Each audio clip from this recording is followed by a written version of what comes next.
뉴스야 시작합니다. 정치국 정민진 기자 나와 있습니다. 첫 번째 물음표 볼까요? 네, 첫 번째 물음표는 민주당 말로만 청년 미래입니다. 민주당 김은경 혁신위원장이 노인 폄하 발언을 했다가 사과를 했습니다만 여전히 계속되는 분위기예요. 이 문제 발언을 청년들을 만난 자리에서 했죠? 네, 그 청년들이 있는 자리에서 노인 비하 발언을 한 겁니다. 네. 지난달 30일이죠. 김은경 혁신위원장이 2030 청년 세대들과 자담회를 가졌는데요.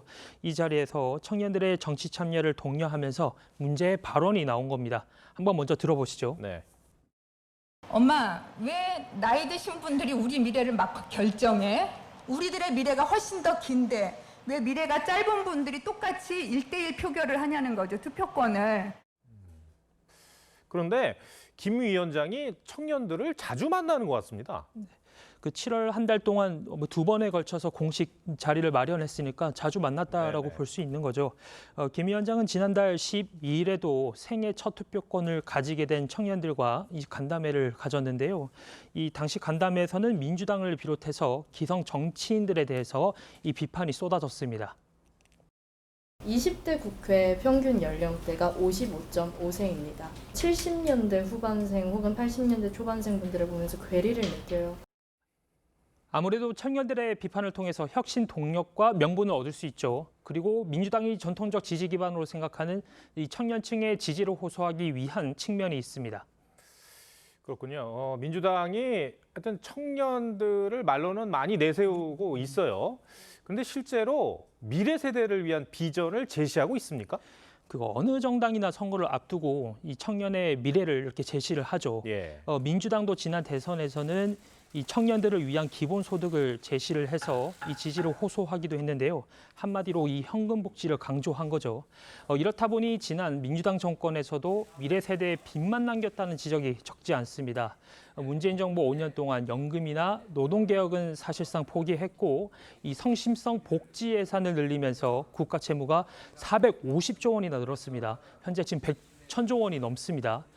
결국 청년 세대가 두고두고 갚아야 될 빚인데 이 최근 민주당 이재명 대표가 35조 원 규모의 이 추경을 촉구하고 나섰습니다. 민생이 회복될 수 있다면, 경제가 회복될 수 있다면 민생 노래가 아니라 민생 춤이라도 추겠습니다. 반면 이재명 대표가 그 정부가 저출산 대책으로 내놓은 신혼부부 증여세 면제 확대 방침에 이 부의 세습이라고 반대하고 있는데요. 이 청년들에게 필요한 정책을 외면하는 것 아니냐는 지적도 나옵니다. 증여 못 받아서 결혼 못하는 거 아닙니다. 이런 방안으로 혜택 볼 계층 극히 적습니다. 네. 첫 번째 물음표 정리해 볼까요? 첫 번째 물음표, 민주당 말로만 청년 미래에 대한 느낌표는 청년 가불 정치는 그만으로 정리하겠습니다. 네. 가불이라는 게 보통 정해진 날짜보다 미리 당겨 이제 급여를 받는다라는 걸 뜻합니다. 여야를 떠나 본인들의 정치적 이익을 위해 청년들의 미래를 가불하고 이 빚을 지워서는 안 될 겁니다. 네. 두 번째 물음표는 뭡니까? 네, 두 번째 물음표는 이 흉기 난동보다 언론 장악입니다. 예. 어제였죠. 네. 최승호 전 MBC 사장이 SNS에 흉기 난동보다 또 잼버리보다 방송 장악이 더 중요하다 이런 글을 썼어요. 논란이 되고 있죠. 네, 맞습니다. 당시 문제 발언 한번 같이 한번 보시죠. 네. 최승호 전 MBC 사장이 어제 SNS에 이 분당 흉기 난동이나 잼버리, 폭염 같은 사안보다 공영방송 장악이 중요도로 따지면 10,000분의 1도 되지 않는다라는 글을 올렸습니다. 예. 이게 문제가 되니까 이제 해당 문구를 수정을 했습니다. 어떻게 수정을 했냐면 국민이 알아야겠지만 그 중요도로 따지면 비교할 수 없을 정도로 중요하다라고 했습니다. 예. 네. 최 전 사장은 왜 이런 글을 썼을까요? 그 감사원이 지난 3일에 이 MBC의 방망 경영을 방치한 의혹을 받고 있는 이 문화방송이죠. 문화방송의 대주주인 이 박문진 권태선 이사장을 소환을 했습니다. 그런데 지상파 방송들이 제대로 보도를 하지 않았다면서 흉기 난동과 폭염 기사를 보고 한각이 짝이 없다는 생각이 든다고 밝힌 겁니다. 최 전 사장의 이런 주장, 물론 할 수도 있겠습니다만 그 비교 대상이 상식적이지 않아 보입니다. 네, 그렇죠. 그래서 여당도 즉각 그 입장문을 내고요. 막말 DNA가 민주당 안팎에서 퍼져 있는 것 같다라고 이제 얘기를 했습니다. 네. 박대출 국민의힘 정책위원장은 눈을 의심했다면서 그들만의 방송 만능주의에 소름 돋는다라고 했습니다.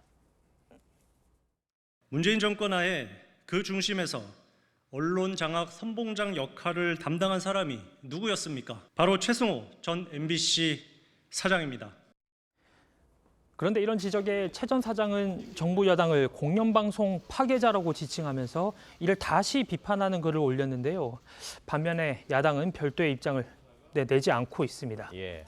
그런데 정부와 여당은 공영방송 정상화의 과정이라고 보고 있죠? 네, 그 정부와 여당은 공영방송 장악은 오히려 지난 정부에서 이뤄진 것이라는 입장입니다. 예. 실제 민주당이 2017년 8월이죠. 이 문재인 정부 출범 직후에 언론적폐 청산 집중이라는 문건을 만들었고요. 당 간부 워크숍에서도 공유하기도 했는데요. 이 문건 내용을 자세히 보면 이 KBS, MBC 이사회 구성이 국민의힘 전신인 이 자유한국당에 유리한 상황이라고 평가했습니다. 방송사 직원과 이 시민단체, 학계 중심의 사장 퇴진 운동을 전개해야 한다며 구체적인 실행 계획이 적혀 있습니다. 실제로 문건에 나온 내용이 실행되지 않았습니까? 네, 문재인 정권 출범 직후 KBS와 MBC 사장이 임기 도중 이사회에서 해임이 됐고요. 특히 MBC죠. MBC는 최승호 전 사장이 취임했습니다. MBC 위기는 신뢰의 위기입니다. MBC가 시민들의 신뢰를 잃었기 때문에 우리가 위기에 처해 있는 것입니다. 네. 두 번째 물음표도 정해볼까요? 네, 두 번째 물음표, 흉기난동보다 언론 장악에 대한 느낌표는 진영의 이익에서 탈피해야로 정리해보겠습니다. 이 대표적인 진보 언론학자이죠. 이 강준만 전북대 명예교수가 최근 저작에서 일부 공영방송을 향해 특정 진영을 편드는 게 방송 민주화냐라고 비판을 했습니다. 자신들의 정당성을 주장하는 건 좋지만 이 국민들의 생명과 안전이 걸린 사안을 가볍게 여겨도 될 만큼인지 그 답은 분명할 것 같습니다. 네, 알겠습니다. 정민진 기자, 잘 들었습니다.